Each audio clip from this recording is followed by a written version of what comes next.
Oh yeah. What up, y'all?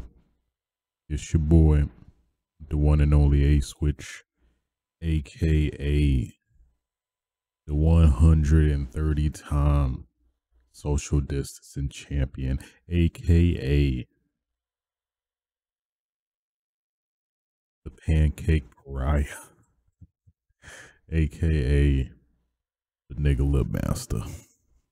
Forget you. That gives me every time. Bringing you yet another episode of Switches Sites, my gaming podcast where I talk about just that. Man, this week has been fairly interesting and a lot of very unexpected twists and turns, if anything. But yeah, man, actually a pretty eventful week. I'd have to say for considering our non-traditional times we're in right now. Stuff is crazy still. So for what that's worth, I guess I don't know why I would think it'd be different, but the world is still horrible in shambles, at least in the U.S. in particular. But well, what can you do? Do the best you can and hope everybody else would follow suit, but that's not really the case. So who knows how long this is gonna last?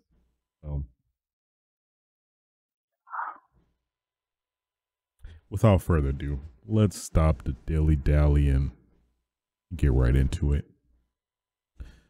And let me remember my time code. Probably put this on another screen, but whatever. It's okay. It's all right. So yeah, man. So out of nowhere, I think it was this past Sunday, Xbox Series S was pretty much all but confirmed at this point, since I guess in some weird fashion that Xbox shipped out controllers for the next generation Xbox, which is, I don't know, in my opinion, that might be too early, especially considering the immense, I guess, fervor for next gen.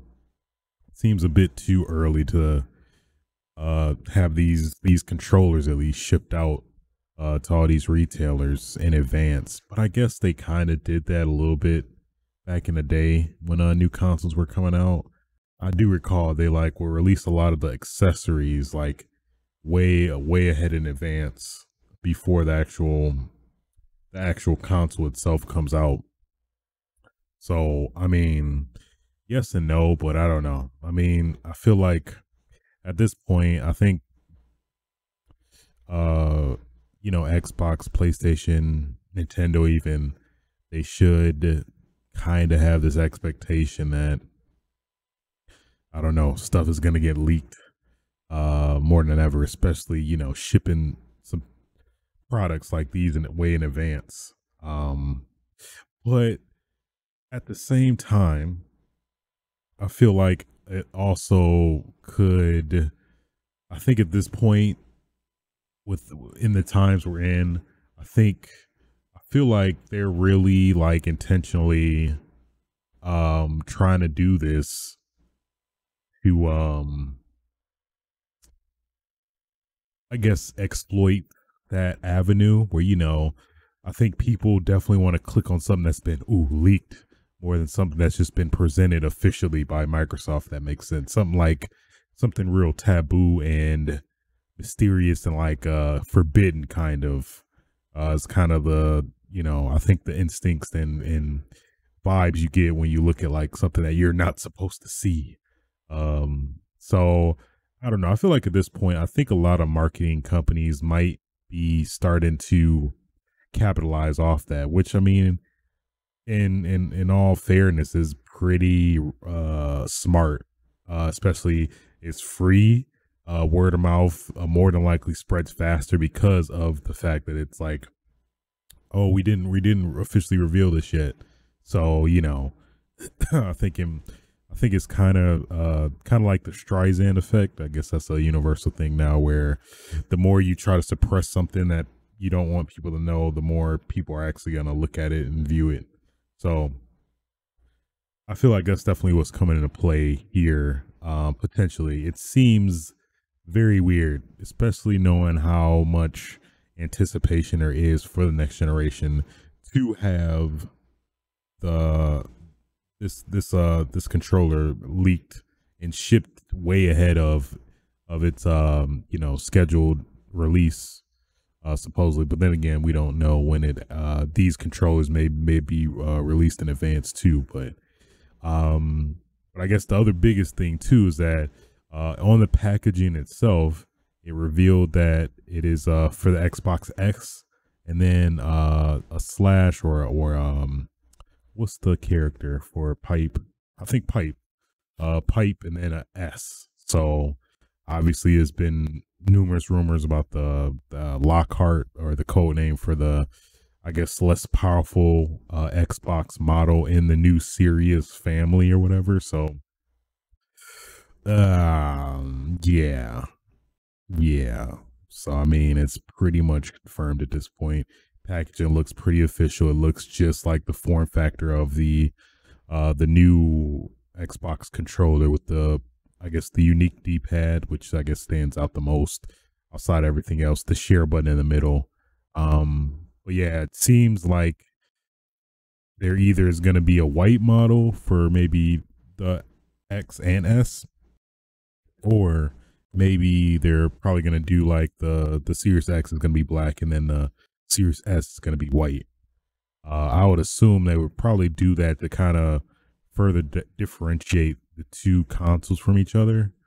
Or I guess depending on the form factor of the Series S, but I don't know. At least considering the rectangular design of the Series X, it seems like the Series X, at least what a lot of people are doing mock-ups and stuff, is maybe might be half of that to, who knows, especially considering Game Pass and how much they're pushing that. Yeah, it's a lot of potential there overall, but interesting stuff. Man, just there really needs to be a department or something dedicated to like separating or just keeping leak control or something. I would assume maybe they have something of that, but maybe not enough, it seems. But I don't know. It's like at this point, it just feels like it's too easily leaked to be believed to be what's the word? Too easily leaked to be believed that Microsoft didn't intentionally want this to happen, if that makes sense. Because I feel like if there's always a will, there's always a way for people that wants to leak something, pertaining to anything newsworthy. So interesting stuff. Definitely curious to see what this S is gonna look like, form factor wise, since it's pretty much confirmed at this point. But yeah, I mean, it's definitely gonna be a pretty, depending on the pricing, it'll be a pretty, it could be potentially be a really good advantage in comparison to the PS5, having a much cheaper option on top of Game Pass, which is already an insane deal. Yeah, they could definitely make up for a lot in that respect too. So in due time, apparently, I think somebody, Jeff Grubb, I believe, the notorious leaker or news fountain, I guess, if anything, said that we'll potentially hear something like within 3 weeks, or I guess technically 2 now, since that was like a while ago. But either way, very interesting to say the least. We'll just have to wait and see, I guess. Next topic of discussion. Boy, keep it in relation to Xbox news. Man, out of nowhere. It's kind of good and bad, I guess, if you think about it, but Halo Infinite delayed until 2021. I mean, it's kind of like a lot of us saw this coming. well, not necessarily coming. I mean, it seemed like they were still going to be like, let's back up a little bit. So obviously during the Xbox event or the recent one, this man, time is like escaping now. Everything is blending together. But since last, man, what was it? Last something. I think last month, late last month. Um, they showed first gameplay of Halo Infinite. People were not happy about it. At least specifically from a graphical standpoint in terms of, this is supposed to be a next generation game, but did not quite get those vibes, which I totally agree. But I mean, at the same time, personally, I feel there is more to a game than graphics. I mean, I've always been a proponent for that. Like, if the if the game's graphics are bad, but the gameplay is really good, I will definitely hands down still play a game. That's at least my opinion. But I mean, don't get me wrong. A great looking game on top of awesome gameplay is a synergy like no other. But at least for um Halo Infinite, which is supposed to be like the killer app for Xbox, it's kind of yeah, especially it's the first kind of flagship game that's supposed to show by example the power of the Xbox, the next generation Xbox console.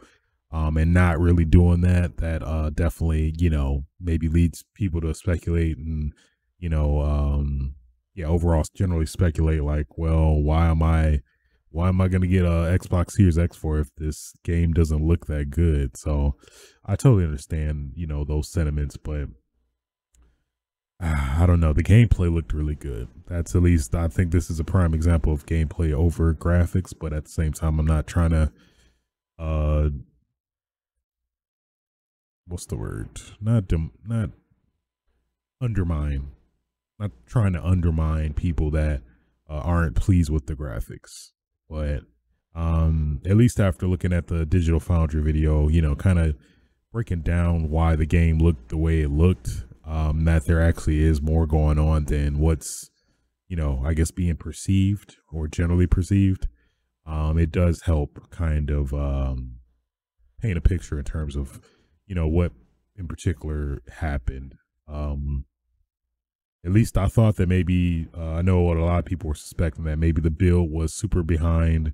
Like this was like a 4 or 5 month build, but didn't actually turn out that way. Or that maybe actually the game is more polished than it is, but it seems like that probably wasn't the case, since at least I know 343 initially defended the graphics, but then like now, obviously now that they delayed it, it seems like maybe that wasn't the case. So it seems like they're at least going back to the drawing board graphically, what have you. I mean, they of course are saying that COVID-19 is the cause, but I'm not sure about that. I think the people not liking the graphical direction, I think did come into play. Not to say that COVID didn't actually factor at all, but I mean, I think in a lot of ways COVID did ultimately. But I think I think a combination of both COVID-19 as well as the reception of the trailer during the Xbox event, I think all came together to result in it. Sucks, but yeah, I guess what kind of hurts more is that this was going to be the first I guess Halo game to premiere with the new Xbox since the original Xbox. But now it won't happen, and I guess that's also another thing now, that like now they don't have the killer app Halo launching with the console. What's the next best, marquee exclusive game for the console to play on? That's definitely the biggest question of the day, if anything. So Uh, yeah. The Xbox fans are a lot to worry about. It's a lot to worry about.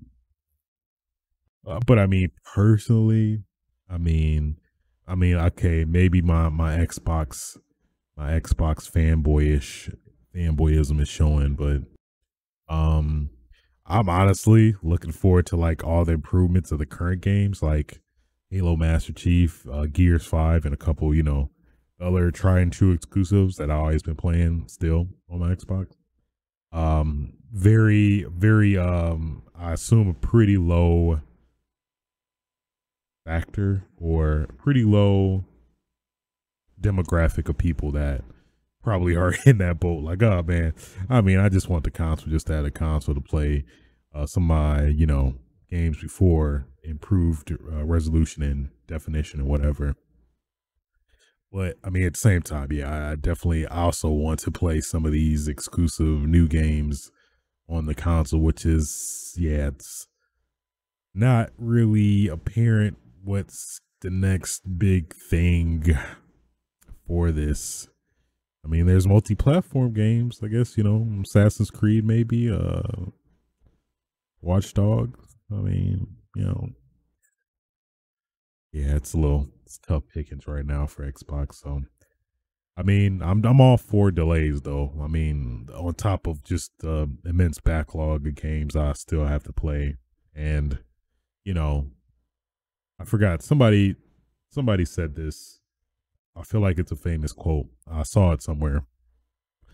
Um, a good game.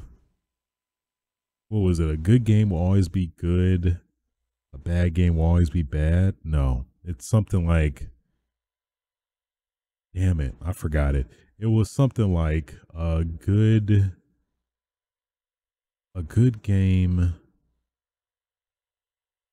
You can always push back a good game, but you can't make a great game. I don't know. I'm gonna stop because I'm hurting myself right now trying to recall it, but it was something along the lines that a delayed game is better than a game that's rushed out. Essentially, that was the intention or gist of the quote. However that was, or however that was said, it's lost me, but that was the intention. So there you go. All in all, hey, uh, it's I respect them being forward and saying, hey, we need more time.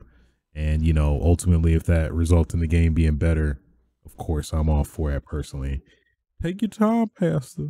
I mean, I know I'm gonna be playing it regardless, so doesn't change my opinion. But you know, I digress. I digress. Um, next topic discussion. Next topic of discussion. Fortnite has been removed from Apple and Google App Stores after breaking rules on both platforms. So pretty interesting events happening here. So apparently, at least my understanding of the story is that Fortnite, you guys know, probably I say more so than console. Fortnite is on or at least was on Android App Store, I think Google Play, I guess technically Google Play and iOS. So you can download the games and play Fortnite on your phone. Apparently, since the game is free to play, it does rely heavily on microtransactions in terms of costumes and outfits and stuff like that. So generally, I guess to my understanding, this is news to me. I have the game on mobile, but I never really play mobile games in general. But um my idea is that if you want to buy something through each store's respective apps, if that makes sense, through either platform, you basically give Google and Google and Apple a cut of that pay. If you want to buy some currency for Fortnite, you have to pay. You pay it, and then like Google, Apple gets a cut as well as Epic.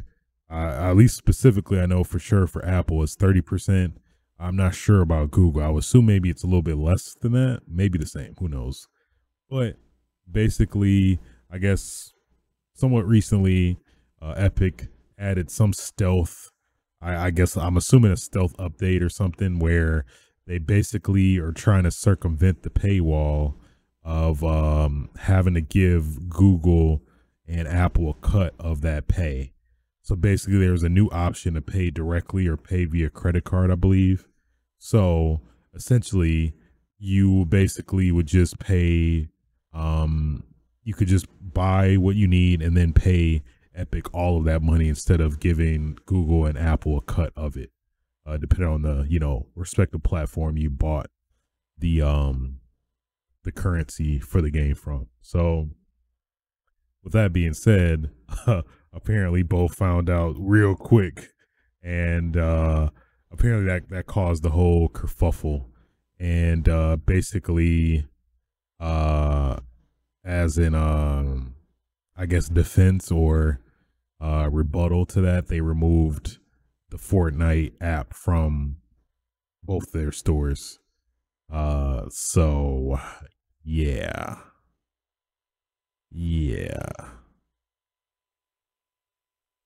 So it's kind of, I mean, I can't really see both sides to this, because it's like you are utilizing a platform's established user base, and that's the guidelines that every other game and app has to abide by. And the fact that Epic is being so, I guess, rockstarish about it, that like, oh well, we're Epic, we're Fortnite, so we can do whatever we want. It's understandable why Google and Apple retaliated the way they did. So I'm totally on their side about it. Yeah, I'd have to, because I mean, it at the same time, it does suck that the cut is so high for at least Apple. I'm assuming maybe Google's similar. I forgot what their cut is, but I would assume it's somewhat maybe lesser than oh no, I guess Google does the same. Yeah, Google takes 30% cut just as Apple does. So they both take the same cut. So I mean, it's understandable.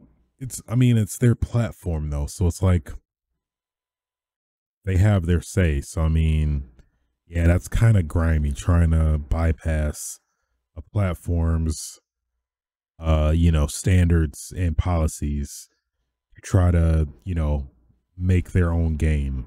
It does seem a little grimy on Fortnite Epic's end. So I'd have to say I do side with Apple and Google on this, even though maybe they could be a little bit better with the cut, but at the same time, it's their platform, their ecosystem that they're kind of paying a privilege to be on. So yeah,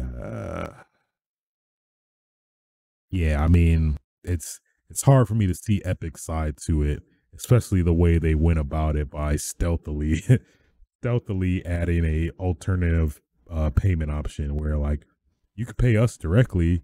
You don't have to pay iOS or Google. So how about that? Just pay us directly, even though we're utilizing their platform that has a very established user base and set standards and policies for all apps involved. So yeah, it's some drama. That's some corporate mess. And at least on top of that, Epic filed a lawsuit against Apple and Google regarding this, which I guess I'm trying to see their reasoning. Developers offering products within a game download on Google Play, providing access to game content, must use Google Play and app billing as method of payment. Google system takes 30%. Yeah, so that was what I was reading a little bit earlier. Okay, here's Here's a statement from Apple regarding it. Today, Epic Games took the unfortunate step of violating the App Store guidelines that are applied equally to every developer and designed to keep the store safe for our users. As a result, their Fortnite app has been removed from the store. Epic enabled a feature in its app which was not reviewed and approved by Apple, and they did so with the express intent of violating the App Store guidelines regarding in-app payments that apply to every developer who sells digital goods or services. Epic has had apps on the App Store for a decade and have benefited from the App Store ecosystem, including its tools, testing, and distribution that Apple provides to all developers. Epic agreed to the App Store terms and guidelines freely, and we're glad they've built such a successful business on the App Store. The fact that their business interests now lead them to push for a special arrangement does not change the fact that these guidelines create a level playing field for all developers and make the store safe for all users. We will make every effort to work with Epic to resolve these violations so they can return Fortnite to the App Store. So, yeah, I mean, it's really Epic in the wrong here. Like literally bypassing with the intention of, not checking with Apple and Google regarding it to try to get literally cut out the pay, which basically undermines their whole policy for something that all of the other apps in the app stores have to abide by as well. So yeah, it's hard to see Epic's side to this because it's really like, I mean, they already got enough money as is. Just the fact that they're trying to get more is, yes, it's looking at both sides here. It seems like Epic's in the wrong, obviously. Just one, the factor of them going under both of the stores and adding this option. And then also, yeah, not even checking with checking with Apple and Google about regarding it. Trying maybe to come to some better agreement. Just the fact that they just went under them and did it, definitely just feels all kind of shady. Yeah, yeah. And then they also released this weird video that seemed to kind of um uh parody this whole scenario about like the app stores are bringing them down. But it's like, you're Epic, you're making like buku money with this game to begin with, not to mention the console fan base, with PlayStation, PC, and Xbox, Switch. So it's hard to really side with Epic here. I mean,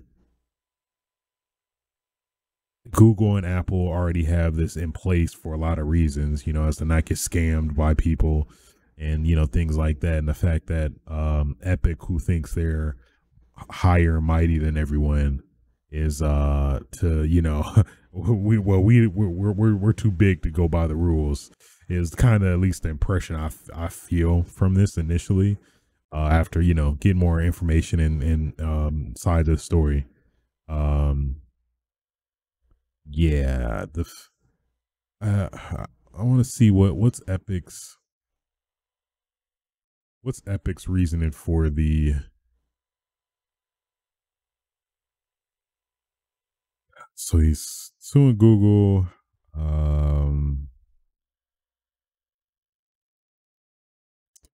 Yeah, it doesn't really. It's hard to see Epic's side of this.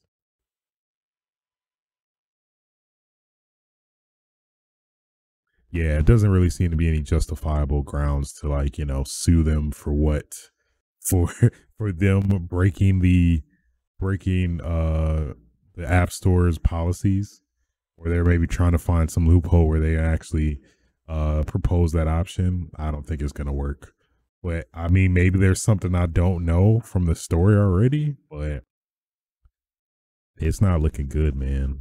It's not looking good at all. Just saying. I'm just saying. Either way, that's where we're at so far.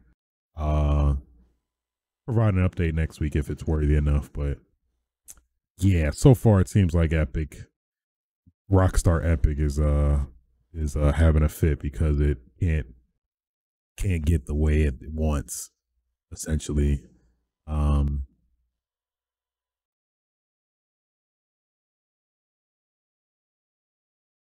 yeah, then they're promoting this movement, I guess, to they're using this as a proponent to stop the App Store from charging a price. But it's like at the same time, it's still like it's their ecosystem. They established it. They have a installed user base in the ecosystem that they put the effort to make. It only makes sense that they demand a cut of it from the store. I don't see what is necessarily the issue. Because I mean, when you think about it, Steam does it. Epic Game Store does it. To a lesser extent, of course, but still, regardless of whatever platform, there is always going to be a cut for using like a premium for using that platform for whatever, reasoning you need to use it for, at least in this case, to um, you know, um utilize an app for many people to, um utilize after that. So yeah, man, that's it. From what I have information wise, it seems like Epic is in the wrong here. I mean, I don't just the fact that they went under Apple and Google in terms of they could have went up to them straight up and maybe tried to reason and come to a better agreement, maybe have a lesser cut than 30% or something like that, which it seems like that's ideally maybe, well, I mean, obviously they don't want to pay anything at all, but I think that's kind of unrealistic considering the environment of apps on smartphones and that whole ecosystem. So maybe it's something I'm not seeing, but at least from all the facts stated, it seems like Epic is in the wrong here. But again, I could be wrong. I'm maybe not seeing something that other people are seeing, but I don't know. Maybe that's just me, but yeah. Anyway, moving on. Next topic. Boy, that is bright. Great. So, Epic is not Epic. What am I talking about? Epic. I still got Epic on my mind. Rocksteady is making a Suicide Squad game. So, a game that's been mysterious and people were trying to figure out what was being made or what is being made. Come to find out, actually, it's a Suicide Squad game, which is weird. It's interesting, marketing wise. They have Superman and they got the like a crosshair. It looks like with Suicide Squad. It's kind of like I don't feel like they're like what's the word? They're like making fun of people who really wanted a Superman game. They're like, ha, nah, Suicide Squad, bitch. Yeah. So hope you like it. It's okay. I mean, considering the immense, I guess, reception Batman has gotten with them treating that series, it seems to only make sense that they're going to I think they have something in plan or that they could do, obviously, to make a Suicide Squad game. So it seems like there's potential there. I guess, yeah, it's a lot of questions still. I mean, I think it's probably safe to say we'll probably have Harley Quinn as one of the characters, Deadshot. They gotta have Joker, I would assume. I mean, Joker's like, yeah, and I guess that's probably how they can like maybe tie it back to Batman. Some way, somehow, maybe like either maybe making it a continuation or some type of sub continuation of the Arkham trilogy. Um, I could see that. So it does kind of make more sense why they're going this route, but that kind of sucks. They just got Superman in there, even though a lot of people would love to see a Superman game. But who knows? But they said it seems like it's implied that it's gonna be we're probably gonna get a trailer or something August 22nd at DC Fandom, which I guess is DC's Comic Con esque type thing where they're releasing all things DLC, I assume. So yeah. Cautiously optimistic, I have to say. It really depends on the characters they're going to be utilizing for this.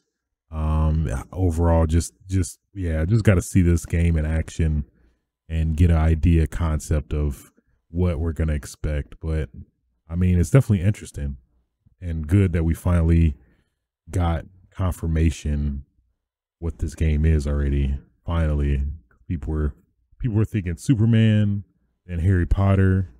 Now it's Suicide Squad. I think some people suspect the Suicide Squad, but I'm not sure about that one. All in all, I'm interested.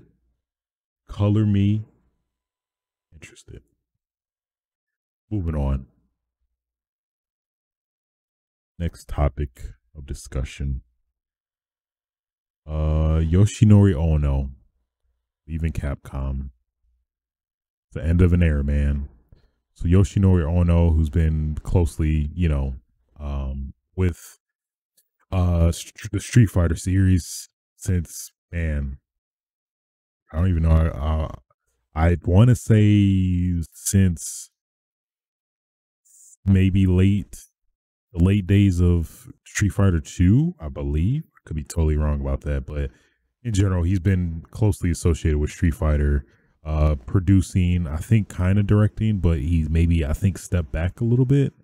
But in general, he's always been more or less the face of Street Fighter, from that standpoint, similar to like Karada with Tekken. So it was weird at the Fighting Game Roundtable. We didn't see him. People, I think maybe it was known that he wasn't necessarily, I'm not quite sure about that, but at least in general, this kind of adds more credence to those rumors last episode where there was a lot of issues with Street Fighter 6 apparently, with them making Ono step down from his position with Street Fighter because it wasn't received well by testers, as well as not being generally received well in general, I guess. So I think with all that combined, Yoshinori Ono decided to leave Capcom. I think understandably, it's hard to still stay with a company when you get demoted. I don't know, it's hard to, I think anybody in a company, with the maybe exception of them doing it personally themselves where they're requesting to be demoted, that they would be okay with, being demoted by upper management and then just staying with the company. It's hard to I don't know. I understand where he's coming from essentially. I don't know. It's just trying to be in his shoes, getting demoted. I feel like most people would just fire you regardless if you can't do whatever specific job role or something. I don't know, but either way, that's essentially, he had a heartfelt message regarding it, which was pretty sweet. I'm not gonna lie, tears almost came out. I'm not even gonna lie to y'all. Just knowing how hard he worked for the Street Fighter IP, for better or worse, but at least you respected the heart that was there in terms of trying to make Street Fighter the best game it could be. So yeah. So I mean, with all that being said, yeah, sure you can, Yoshinori Ono. Best of luck, future endeavors, whether that be in games or not. Thank you for Street Fighter and trying to make it the best it could be. I mean, obviously there's some faults that happen, but still, you can't. I don't know. Personally, it just it's to find it hard to not knock somebody for trying, and not about how many times you fall, but how many times you get back up. How many times you get back up. Just saying. Yeah. So moving on. Some interesting tidbits. Scott Pilgrim might be a thing, y'all. Scott Pilgrim, the game might be coming back. So in a tweet today by Brian Lee O'Malley, who is the I guess creator of Scott Pilgrim, who, if you don't know, the Scott Pilgrim game, that I think it came out really pretty much around the time the movie came out. I would assume to promote the movie. Was great and very fun, awesome beat 'em up. That it had a lot of hints of River City Ransom, but it was like a huge improvement over River City Ransom with the graphical fidelity and just everything all around.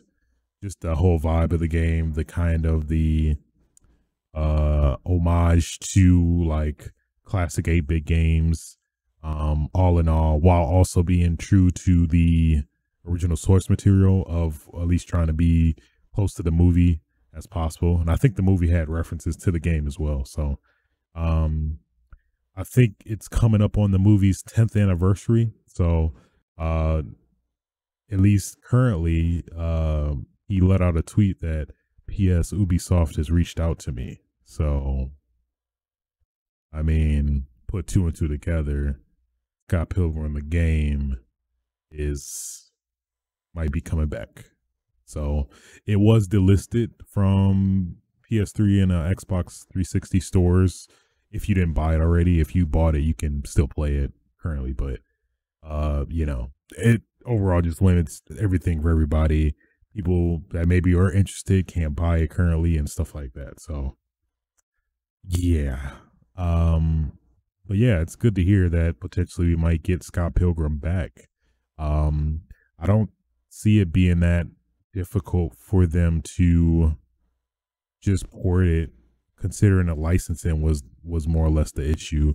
Maybe there's just a disagreement in terms of trying to get the license reinstated, but looks like a good sign overall, I have to say. So, I thoroughly enjoyed Scott Pilgrim though. The movie was pretty great. Love the game. So I'm looking forward to it if it does actually come to be.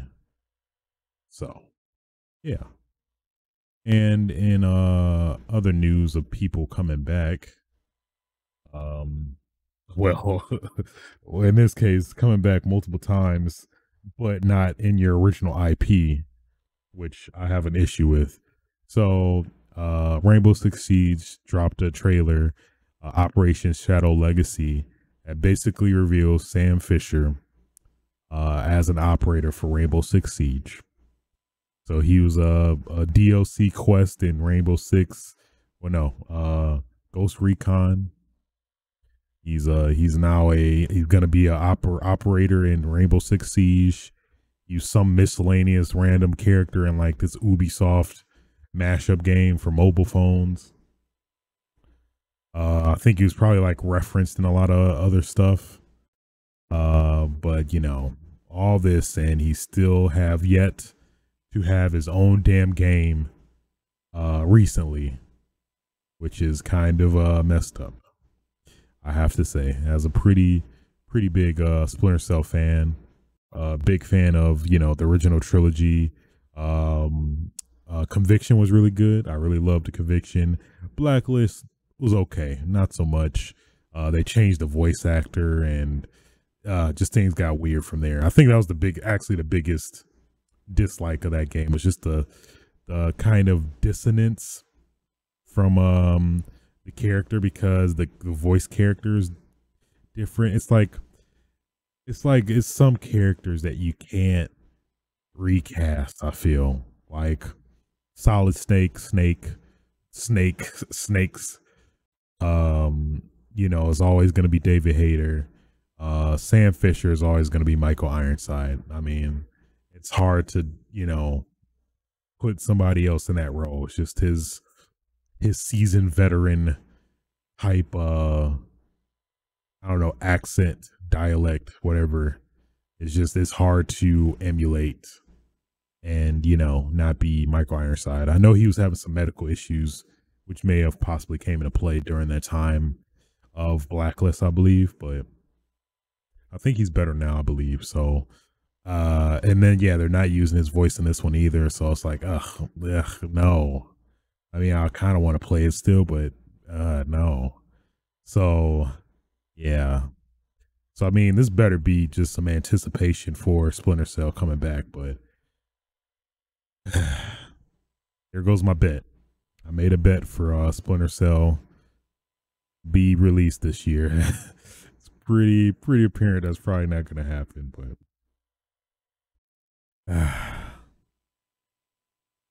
it sucks, man. So hopefully this is some type of hints, a cookie trail to the grand cookie, I guess, of, us actually getting a new Splinter Cell game. So keeping the hope alive, but hugely disappointed. At least, knowing most people want him in his own game. He's in everybody else's game but his own. So how does that work? I don't know. Yeah. Keeping in line with things maybe coming back, maybe not, maybe pulling our damn legs. Def Jam, Vendetta, Fight for New York. So at least what seemed to start this train, well, it's like kind of a long, convoluted story. So back in 2018, the Def Jam official Twitter made a tweet saying, what game would y'all like to see next? I don't know why I'm doing this like corny, like presumptuous 90s rap guy, but hey, let's stick with it. Like, what new Def Jam would y'all like to see?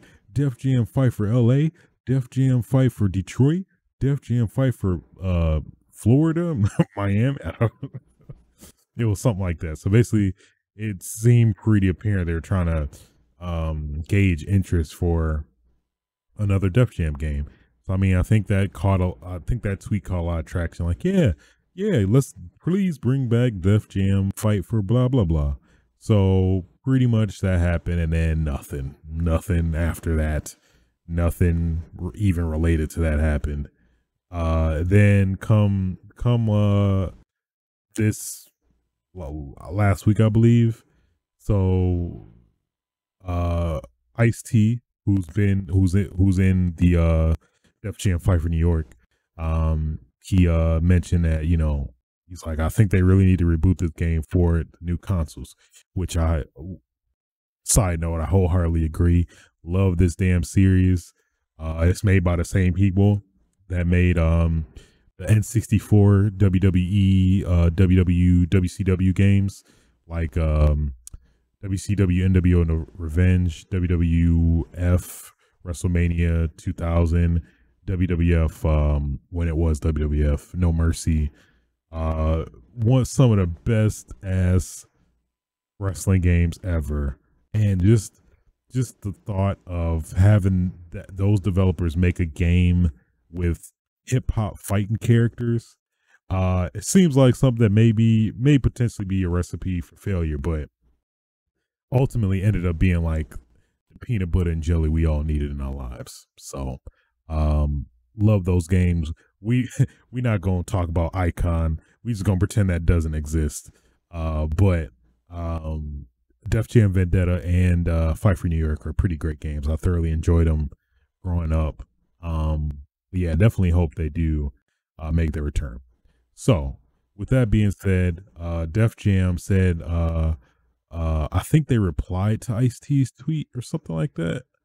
So Ice-T made that tweet like last week, and then so Def Jam made, like, I guess maybe potentially a subtweet, but Def Jam saying the streets saying we need a new Def Jam game. Oh, word? No, nobody's not said that for like the past what 20 years since the game came out. But so they said that, so now everybody's like, oh crap, yeah, Def Jam, new Def Jam, yeah. So then after that, they made another thing, replied to their thread about it. Once our Twitter hits 1 million, we have a special announcement for y'all. Then they got a little game icon. So people are thinking, oh crap. So we might get a new Def Jam, or maybe a remake, remaster, whatever collection. But let's see. That was August 10th. Yeah, when they said that was August 10th. They've since then hit 1 million subscribers. I mean, followers on Twitter. So 3 days have passed since then. Haven't heard a peep. Actually, let me check real quick, real live right now. Going to check live from the news studios. All right, nothing but retweets from their associated artists.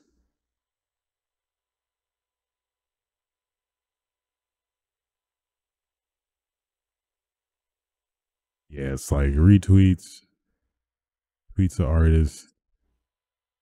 Tweets. Actually, I think I could go directly to the tweet from within Twitter. Should have did. So, yeah, it hit 1 million. Yeah, let me double check. I'm pretty sure they hit 1 million. 1 million followers they have on the Twitter. 3 days have passed since. Nothing, no hints of news announcement or anything like that. No announcement of an announcement. Nothing. So I don't know. It feels like Def Jam is pulling our leg again, like they did the last 2 years. So who knows? But it's like it's kind of messed up. They just keep talking about it like, hey, man, Streets are saying y'all we need a new Def Jam game. But then y'all 2 years ago y'all saying, would y'all like to see a Def Jam fight for Atlanta, fight for Miami, fight for Detroit, whatever? And yeah, we do. Okay, that's it. All right. Okay. So are we gonna get it, or it's messed up, man. That's the type of dick teasing y'all don't want. All right, just giving us blue balls for nothing, with no payoff. This Def Jam game, we need it, man. It would be so sick. If anything, just like keep the same. You can even keep the same as same mechanics. Don't even put anything new in it necessarily. Maybe some of the artists that are, maybe lost rights or licensing to, you can replace with, more new artists or something like that. Maybe just be just a straight palette swap, and maybe have their move list. Maybe, just change the vocals and maybe the soundtrack. It kind of would suck, but would like the original soundtrack to be intact. But I mean, considering it's Def Jam and they essentially have all the rights to the music, I assume, I don't think that will be as big of an issue, which that's what I think would be the biggest hurdle. But yeah, but considering the game is closely associated with Def Jam, I don't see that being an issue as much. So I think the only thing I would see being an issue is just the IP or the rights of the artist and how that kind of is handled. Because I guess what people have been saying is that the rights were kind of improperly utilized for the artist, that like they weren't actually getting a legitimate cut. I think it was kind of coming into play with their Def Jam's contracts or something like that. So maybe a lot of that needs to be worked out. Now, obviously, I think a lot of these artists are no longer with Def Jam. But then it's like, it's kind of mysterious as to Def Jam as a whole, like what artists are technically under Def Jam. Because I feel like Def Jam has a lot of umbrellas and like sub companies, of which I think technically a lot of these artists would still fall under, maybe. So who knows? But I think it can make. I think it could potentially still work. I'm pretty sure a lot of people, especially how much gaming has popularized since these games came out. I think it's a lot of potential for this to come back. A lot of the artists that used to be with Def Jam that may no longer be with them, or at least how that kind of works. I'm not sure, but maybe I could see this really happening if the stars align and Def Jam won't stop BSing.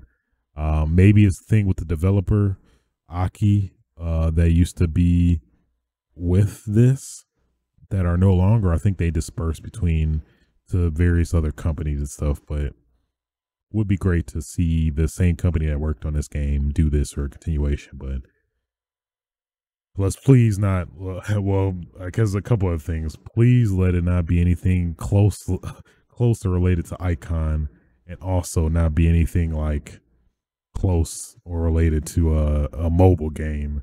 I would just kill everything ultimately. So we'll see. If anything, just a port would be a port, or port remaster maybe be pretty dope. If anything, at the least, I would be appeased by. May have to stream this eventually. So, but yeah, who knows? So we might be getting our legs pulled again. False sense of hope. Cue the Avengers. Hawkeye, don't give me hope. If, but we'll see. We shall see. Yeah. Moving on. And some weird, just like why? Just why news? Just why? Why? What are you doing? What are you doing? Yeah, just straight up why news. Earthworm Jim. Apparently it's coming back. Earthworm Jim 4. But get the catch. Exclusively on Intellivision and Miko. A brand new console. Watch out PS5. Watch out Xbox Series X. This is the console you want. Television Amico. It's like it's probably like I would assume it's probably like some person out there. It's like y'all whack. All right, a PS5, Xbox Series X. It's a Television Amico though. This is where it's at. Yeah, man. It is. Yeah. Just no. I would love to be proven wrong, but just how everything is set up, and it's a couple things about this console. I think it's like ridiculously expensive for what it is. I think it's like $400. I think. Let me double check that. Vision Amigo price $250, and just how it looks, it is not $250 worthy. I don't think it does not seem. Let me look at the page. Yeah, just the form factor, the controller. They're like iPods. It just does not seem like a good idea. So apparently it has an integrated touchscreen, motion control. You can buy multiple other controllers up to 8 players. Yeah, I don't know. So it's gonna have all the old television games, which I mean, for people that are nostalgic for the Intellivision, I get it, but it has some decent technology, Bluetooth, Wi-Fi, presumably HDMI. Yeah, 1080p HDMI. Yeah, I don't know, man. Yeah, yeah. It initially it does. It looks to be pretty bad. I don't really see any potential of this skyrocketing into the stratosphere, but I could be wrong. But I don't know. Just having this game exclusive on a new console, or yeah, I guess a new console, just does not seem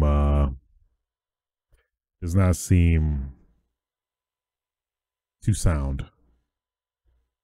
So I mean, having a whole new IP or continuation of existing IP come back to exclusive platform. Maybe it'll come on other platforms after, but does not look good. At least the trailer looked decent. It's a weird setting for Earthworm Jim to be like on a island, or seem like a stranded island. But who knows? Yeah, at least from all that, I don't know. But Stall's worthy talking about. I loved Earthworm Jim, at least growing up, but I don't know about this one. I'm not gonna buy a Intellivision Amico to play Earthworm Jim. I'm sorry. Or I'm sorry though. I'm sorry though. It's kind of sad, but either way, thought that was worthy of talking. Moving on. What I've been up to gaming wise. Actually do some quick in here. Actually, I've been playing like a wide gamut of stuff recently. Probably the most widest I've played in a while, actually. First is the Marvel Avengers Beta, which yeah, at least initially it was a little weird. At least playing the game, it's hard to shake off the feeling of just it's hard to shake off the feeling of store brand Iron Man, store brand Captain America, store brand Thor, store brand Hulk, store brand Black Widow. It's just very difficult to shake that off, honestly. Personally, it's just the fact that I'm so closely familiar with the Marvel movies starring all these characters. It's just, for me, it's just especially the artistic direction they're going. It just seems like, yeah, they're just like store brand versions of their counterparts, if that makes sense. That, like, it just feels like something's off about them, you know what I mean? Which I know a lot of people are talking about too, but yeah, it's really hard to shake that feeling of, even after playing them in action. But I think if this game was took a different artistic direction, let's say if it was more cartoony, more like maybe cell shaded, maybe even like have some balance between the two, then I don't think I would be as off put by the artistic direction. Doing this pseudo realism type, I guess, visual aesthetic. But that's essentially what it felt like, at least from that standpoint. Then when you get to the combat, at least from what I played like roughly 3 hours, it felt. Played about 3 hours. I did the whole initial thing, and then I think it was a section where you essentially get to the central, or at least what seems to be the centralized base, where you can do missions and stuff like that. But it just felt generic too generic for me. At least, I mean, the characters is one thing, but the combat, it felt very repetitive and bland to me. But I was looking on the forums, the Reset Era. Apparently, there's like combo videos that people are pulling off and stuff. So that leads me to believe that maybe there's a lot of move sets I haven't unlocked that you have to unlock or you unlock. But I would assume the game would have told you that, or I guess they're unlocked that you have to unlock them then. So that was at least the biggest, like, I guess, negative I had with playing the beta so far, is that the combat felt very restricted and like just repetitive. And it had a lot of hints from Spider-Man for the PS4, but it ultimately just felt off. It didn't feel like 100%. It felt like there was some potential there, but it didn't feel like it fully delivered on it, if that makes sense. So that kind of detracted me from it all overall. But at least seeing some of these combo videos, it's like it must be something I'm missing, or I guess hidden things the game doesn't tell you, maybe potentially. But I might give it another shot and give it a little bit more time, see if my impressions improve over it. But just with that, just the impressions of the game, especially with Spider-Man, the whole Spider-Man controversy, which is still messed up thinking about it now. It led me to Avengers kind of is on my bad side, considering somebody who's a big fan of superhero movies and stuff like that, superhero games too. So I'll probably more than likely give it another shot, see if my impressions change. But overall, those were kind of my impressions of the beta. It was it just felt just generic, man. It's only the best way I could describe it. It's just like, I guess it's hard to follow up with just the greatness that was like the whole cinematic series, if anything. Let's say if like, they actually managed to get all the rights to like Tony Stark, Chris Evans, and Scarlett Johansson, stuff like that, then I think I would probably may have responded or received the game better, or game would have been better received by me so far. So, yeah. But I understand they're trying to separate themselves from that, or have this separate MCU, especially with Kamala Khan as one of the Avengers and things like that. So we'll see. Them combo videos were pretty dope though. I was like, man, if I was playing like that, I might be more interested. But I'm very curious how that came to be. But I guess maybe some characters are more combo heavy than others too. I was only playing Kamala Khan and Hulk for the most part. Didn't really get to play with Tony and Stark and Black Widow, which at least were the characters mostly that had like the heavy combo videos. So then again, that in and of itself might be something. But I think there was just some abilities I wasn't able to buy yet or something, or I don't know how that kind of works. But the combo videos were actually pretty dope. I was like, it actually made me like, oh man, let me try this game again, see if I didn't miss out on something. So yeah. Also, Monster Hunter World. Friends been getting me back into that. So post Elatron beating his ass, I actually have been feeling more encouraged to go back to Monster Hunter, especially do the Gaiden Lands, which is pretty much the end game after the end game, if that makes sense.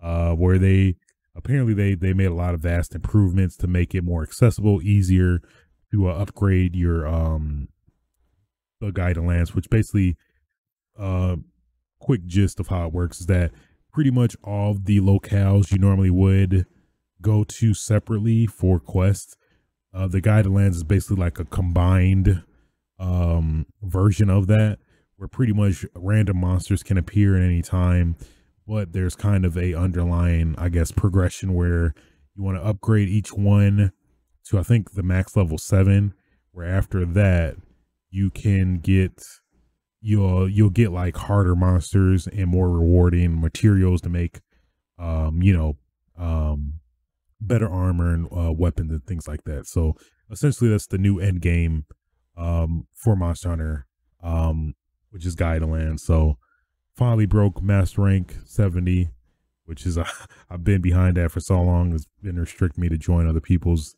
Guide to Lands in general. But I guess the goal is 100 technically. So we'll see. Eventually, maybe I'll do that. But all in all, I've been thoroughly enjoying it. Making decent progression in terms of the world that is Monster Hunter. Monster Hunter World. Yeah. So then, man, oh goodness, Modern Warfare, man, this game. I keep almost every episode I keep raving about this game, but it's true, man. As a big Modern Warfare or Call of Duty fan, this is literally one of the best Modern Warfares. At this point, I think I'm putting it even above Modern Warfare 2. I hate to say it, but it's that good, man. If you haven't played it, if you haven't played it and you're a fan of the earlier Call of Duties, I highly recommend you do try this out because it's great. It has crossplay, which is even a better proponent for people to play it, where people aren't segmented by their platforms anymore. Now you have PC and you want to play with somebody on PS4, you could do that. You have Xbox, want to play with somebody on PS4, you could do that. So all that together, been thoroughly enjoying the game. The new season dropped last week or whatever, so took advantage of the triple threat, double XP, double battle pass XP, double weapon XP. Ranked up pretty quickly in a short amount of time. Been playing like literally this whole week, to be honest. Like ever since last weekend, I've been playing nonstop to try and do all the offensive challenges as well as the complete the battle pass. I'm like at 68 going on 70, so I've been grinding. Your boy been grinding relentlessly. May partially be coming into play with my sleep schedule, but you know what? I'm having a good time. I'm thoroughly enjoying the game. So yeah, man, that game is great. Just this model is like, I'd say, the quintessential model for all Activision games, essentially all other games that want this type of model coming out. Just, it's very fair. You get all the maps for free. You get the free weapons for free as long as you progress high enough in the game or play the game enough. You get those weapons. I think even after the season ends, you do maybe a slightly harder challenge, but you can still obtain the weapon. So it isn't behind a paywall or anything. The only thing you have to pay, or the only thing you would pay or have to pay, is season pass, which is $10. But on top of that, the season pass you can basically buy the season pass and get it back for completing the whole season, essentially. So it's like basically you just pay $10 and you can, if you play each season to 100 or to completion, you get that back to start the next season for free, essentially. So just very smart, fair model. It's definitely the best free to play model I've ever seen in a Call of Duty game. Which I mean definitely speaks a lot for probably one of the most notorious offenders for like abusing this system with loot boxes, where you could potentially pay a lot of money for not even getting what you want. With this, what you're getting. You could pay for exactly what you want to get. All in all, man, very solid, just solid game overall, man. Very, very happy. They pleased a lot of people with this, man. I have to say, Modern Warfare again. I highly recommend it. So yeah, season 5 has been fun. Loving the weapon so far. The AN-94, the submachine gun, not so much. I feel it's very, I I found myself getting my ass wiped in comparison to a lot of other guns, but the AN-94 is pretty solid. Uh, completed pretty much all the unlocks and challenges for those guns. So, but yeah, now I'm basically trying to complete all the challenges. I'm about maybe like 75% through, and then doing some of the extra missions that I've been putting off for the past few seasons. But thoroughly just having a blast, man. This game is just great. I can't stress that enough. So, but yeah, so that's been my escapades with Modern Warfare. Ghost of Tsushima. I put a little bit of time into it, not enough, but you know, I planned to play it last weekend, but Modern Warfare just wanted to willy nilly we just got triple XP for y'all. So like, oh well, there goes my weekend. Then it's gotten to that point now where if Modern Warfare has double XP or a triple XP, triple threat XP in terms of all those respective XPs, I end up just playing the whole weekend because I want to rank up quick, get these challenges out the way, and I guess kind of enjoy the game for the game, if that makes sense. It's kind of, I get some slight fulfillment grinding through the game generally, but it is nice to not worry about like, oh man, gotta get 10 headshots, gotta kill 25 people with Semtex grenades, you know. But it's a love-hate relationship, I have to say, where it's like, I gotta do 30 contracts in my Warzone now, but it's like I'll do it, I guess. Gotta get like 10 kills, whatever, you know. So yeah, either way, yeah, Ghost of Tsushima, still going very slowly through the game for the most part, just doing a lot of side quests instead of the main quests. It reminds me of man, this funny dude on YouTube, if you look him up, Mighty Keith. He just did one recently that like really hits home, where basically it's just like a satire on just if an open world game was technically applying it to real life, essentially, where, you know, you have the main plot villain that, you know, you're progressing the main story to get to, but you know, oh man, I want to get this upgrade so I can get this cool ass sword, and then just consistently getting distracted. It's so accurate. It's really accurate, funny, accurate. I do recommend that dude. He is funny as hell. He used to do a lot of Smash videos, Smash and fighting game related videos, but I feel like now that he's gotten more popular, he's starting to fan out more to, like, I guess, generalized game and stuff, which is totally cool. I definitely like that direction he's going overall. So shouts out to Mighty Keith. I am Mighty Keith. That's his, I don't, soundbite. I don't even know the term for that, but you get it. So yeah, that's pretty much all I've been up to gaming wise. Non-gaming, or I guess media wise, friends been putting me on, man. Slam Dunk. So 2 episodes in. For those that don't know, Slam Dunk is apparently this kind of this anime that came out on the wake of Michael Jordan, and, you know, just him just revolutionizing and immensely popularizing basketball as a sport, I feel, for a lot of the mainstream folks that maybe weren't into basketball already. So this definitely seems to capitalize off that. You definitely get a lot of those vibes of, you know, just like anime in basketball form, really. But at least 2 episodes in so far. I am enjoying it. Definitely plan to see the whole season out, or see the whole series through. I think there's 2 seasons, and I think a lot of it is left to the manga, or something happened where they didn't finish the rest of the season or something like that. So kind of sucks, but either way, I am interested. I hear this is essential anime I need to watch. And, you know, I'm severely lacking in anime, the anime department.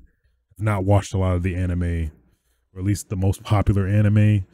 I guess I technically have, but I feel like it's been so long.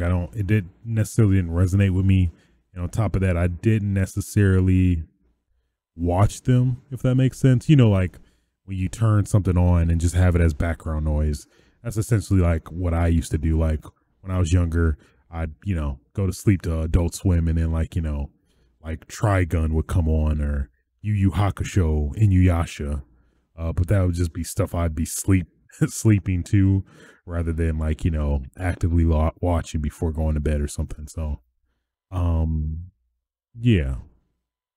So yeah, I'm enjoying it. It's a lot of I guess it's good. It's fascinating to see how Japan interprets America from from that standpoint with basketball, but it does feel like they're putting their spin on it, where they're like, incorporating the standard tropes of Japanese trials and tribulations, but with the spin of basketball on it, which it definitely piqued my interest. So Slam Dunk on Crunchyroll, at least how I'm watching it. I assume there are other means you can watch it, but that is one of the official means to watch it. So, but yeah, outside of that, been pretty much it. Um, outside of that, so yeah, I think that will conclude this episode of Switch Sites, episode 68, for August 13th, 2020. A late one. I'm sorry. My sleep schedule's been out of whack, so I've been just been sleeping like very weird, sporadic times, and it happens. I'm working on it, getting it back, but yeah. So interesting week overall, but something I was gonna say, but I forgot. Oh yeah. If you do enjoy this podcast, feel free to like, rate, subscribe on your your various podcasting platforms. I think actually, I guess I can't talk about that yet. For another time. Sorry, I did not mean to do that, but I thought I could talk about it, but I think technically I can't. So I have to save that for another time. Sorry. Speculate on what that is, but yeah. So what else? You can also catch this podcast live, being recorded on Twitch TV/aswitch, where I do this and hopefully, ideally, streaming other games I used to stream, like Outbreak, Resident Evil Outbreak, and some other games. Some point I'm planning to do that. Just a matter of when, but so there's that. You can also catch this podcast archived on youtube.com/aswitch, where I keep this as well as some of my gaming videos archived as well. Yeah. Have any questions you want to submit to the show, you can submit them at aswitchtv@gmail.com. I had a immense long pause trying to figure that out, but I got there. What else? I think that's it. You can also follow me on Twitter at aswitch, where I just talk about games relentlessly because I do love games, and maybe a little bit of booties and attractive women. I'm sorry. Okay. I'm a man. That's my weakness. I apologize. I don't know why I went on that note, but whatever. I think it's generous or courteous to let people know what they're getting into before they get into it, right? Okay. So I don't want people to follow me and then see like, oh man, which is, I'm gonna get on a quick rant real quick about Twitter. Specifically this whole liking thing, where like I get retweets or whatever, but I am not a fan of the fact that if you like something that shows to other people. I feel like that's very invasive. Like, let me like other people's stuff in private that maybe I don't want other people to see that I like. You know what I mean? Either way, that's just a whole nother tangent. But I mean, it's one thing if you like, I know you can go from Twitter and look at somebody's likes that way, which is fine. It's like, okay, in that respect, if you're deliberately looking for somebody's likes, that's fine. I'm okay with that. But on somebody's feed in the same manner as like a retweet or a reply, the fact that they show, oh, this person liked this is something about that I'm not a fan of, but I digress.